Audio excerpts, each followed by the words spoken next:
Today మనం HP పవలియన్ సిరీస్లోనే ఒక laptop గురించి దీని యొక్క స్పెసిఫికేషన్ చెప్తున్నాను వినండి. ఇది హెచ్పి పవలియన్ సిరీస్.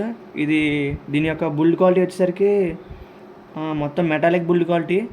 ఇది ఒక స్టెయిన్లెస్ స్టీల్తో తయారు చేసింది అనమాట.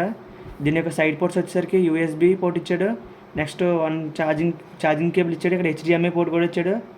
నెక్స్ట్ టైప్ సి పోర్ట్ కూడా ఇచ్చాడు. ఇక్కడ ఒక హెడ్సెట్ పోర్ట్ కూడా ఇచ్చాడు. దీని యొక్క కింద స్పీకర్లు వచ్చేసరికి డాల్బీ స్పీకర్లు ఇచ్చాడు. కిందన డాల్బీ స్పీకర్లు అనేవి ఇచ్చాడు 2. నెక్స్ట్ సరిగా దీని యొక్క ఫ్రంట్ లుక్ అయితే ఎలా ఉంటుంది. దీనికి నెక్స్ట్ వచ్చేసరికి రైట్ సైడ్ ఒక ఫింగర్ ప్రింట్ కూడా ఇవ్వడం జరిగింది. ఇందులో ఇంటెల్ కోర్ i5 ప్రాసెసర్ అనేది యూజ్ చేశారు. గ్రాఫిక్స్ కూడా వచ్చేసరికి ఎన్విడియా 365 మైక్రోసాఫ్ట్ అనేది కూడా యూజ్ చేశారు. ల్యాప్టాప్ని నైట్ టైమ్స్ యూజ్ చేసుకోవడానికి బ్యాక్ అండ్ లైట్ కూడా ప్రొవైడ్ చేయడం జరిగింది. దీని యొక్క లైట్ కూడా అడ్జస్ట్ చేసుకోవచ్చు 2 స్టెప్స్లోనే.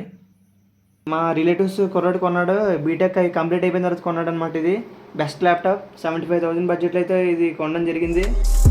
మీరు కూడా కొనాలనుకుంటే కొనుక్కో.